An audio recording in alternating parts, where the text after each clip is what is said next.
కోట్ల ఆంధ్రుల ఘన కీర్తి ఒక్కడు, అతడే అతడే మన చంద్రబాబు నాయుడు. ఖైదు పడ్డ తెలుగు భూమి విడుదలొక్కడు, అతడే అతడే మన చంద్రబాబు నాయుడు.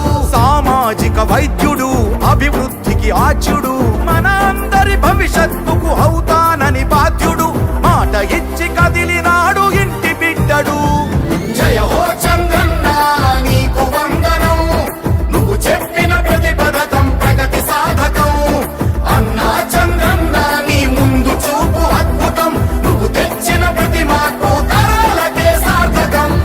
మనందరి ప్రియతమ నాయకుడు ఎన్టీ రామారావు గారి కళ. ఆ రోజు మీరు చూస్తే రాయలసీమకు నీళ్లు లేవు, రాయలసీమ ఎడారిగా మారిపోతుందని అందరూ కూడా చేతులెత్తేసిన పరిస్థితి.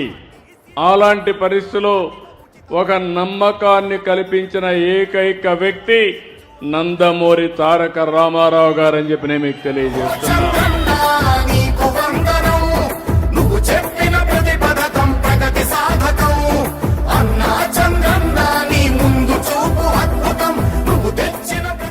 నేనన్నా రాయలసీమని రాళ్లసీమ కానీయను, రతనాల సీమ చేస్తానని ఆ రోజే చెప్పాను.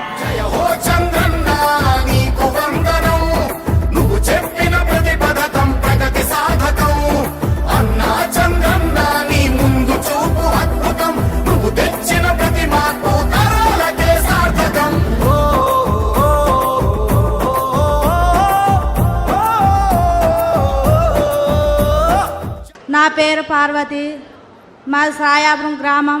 మా ఆయన పేరు బాలును. నాకు 4 పిల్లలు సార్. మా ఆయనకి ఆరోగ్యం బాగాలేదు సార్, కరెంట్ షాక్ కొట్టి. పిల్లలు ఏం చేస్తారు చెప్పమ్మా? 4 పిల్లలు సార్. 4 పిల్లలు అయితే 3 ఆడపిల్లలు సార్. ఉన్నారమ్మా? ఉన్నారా? 3 వాళ్ళే సార్.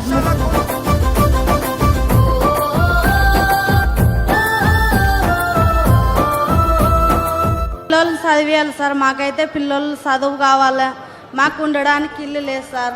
మాకు ఇల్లు కావాలి.